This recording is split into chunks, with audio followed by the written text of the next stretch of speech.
Hello, friends. It's time for our screencast. It's what you should know in math today. Today, we are taking chapter one and wrapping up a nice little package and ending it, getting ready for our Thursday assessment.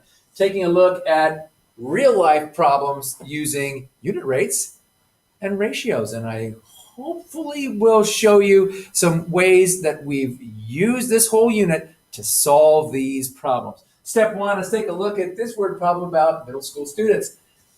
I'm going to circle some numbers that seem to me really kind of important, and then I'm going to make a ratio problem that I will Shettlerize, and you might also know that as cross multiplying to figure out our missing piece. So this Heritage Middle School, they have 150 students, and 2 out of 3 students, and that sounds like a ratio to me, in Mrs. Mason's class prefer gel toothpaste. Ugh, gross. Use this ratio to predict how many students in the entire middle school prefer gel toothpaste. Ugh, gross. Okay, step one, I saw a ratio 2 to 3. 2 out of every 3 students. I have a numerator and denominator. I'm going to set my ratio up as in fraction form. I put the 2 as the denominator because 2 is the smaller part of the whole, which is 3. So the 3 students in this ratio represents all the students. I'm going to go back to line 1 right here, where that 150 is placed. It says the Heritage Middle School has 150 students. That, to me, sounds like the total amount of students. So that, to me, is a denominator. I'm putting that right here. Now, I'm trying to find what part of all of those 150 students prefer gel toothpaste. This is what I'm looking for right here. Oh my gosh, this looks a lot like when we Shettlerize problems. Should cross multiply first, right?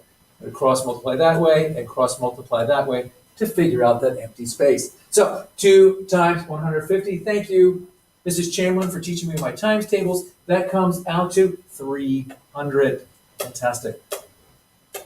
And to make this an equivalent ratio, this should also be 300. We've done this before. So 3 times some number will equal 300. Well, again, thank you, Mrs. Chamberlain. 3 times 100. Keep it at 100. Nice job. 100 is 300, which means that 100 students prefer gel toothpaste. Yuck. Moving on, let's get out of this yucky problem. And on to something more mechanically, there we go. Something more that our car lovers will really appreciate. Maybe moms and dads and grandmas and grandpas, aunts and uncles who are out there driving us everywhere. They know all about miles per gallon. And that's our problem here. The Millers drove 150 miles. Oh, I said 150, Kayla. 105 miles, yes, on 4 gallons of gas. That sounds like a ratio to me. At this rate, how many miles? Ooh, that's the question. How many miles can they drive on 6 gallons? Let's set this up. And I'm going to label it just to make sure that everything matches, that I'm comparing apples to apples, quadrimundis to quadrimundis. All right, so that's going to be 105 what? 105 miles over 4 gallons of gas. The nice part of doing the Shetler method, the Shetlerizing, and also cross multiplying, it doesn't matter if I have the 4 on the top or the 105 on the bottom. It doesn't matter. We'll still go, as long as we line up things appropriately, we'll still come up with the right answer. Kind of cool. 6 gallons, and I'm going to put the 6 in my denominator. Why the denominator? Because gallons there, we're looking 4 miles. All right. So let's cross multiply.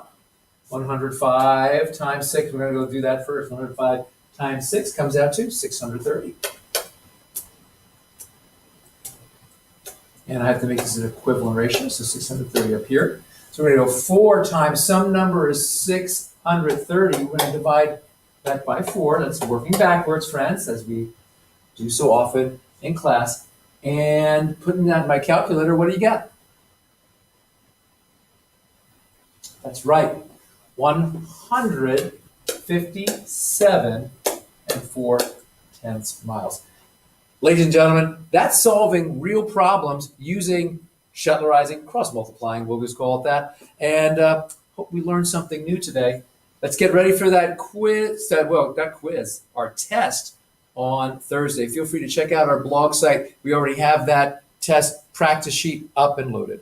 Ladies and gentlemen, thanks, good night, and that's Math You Should Know.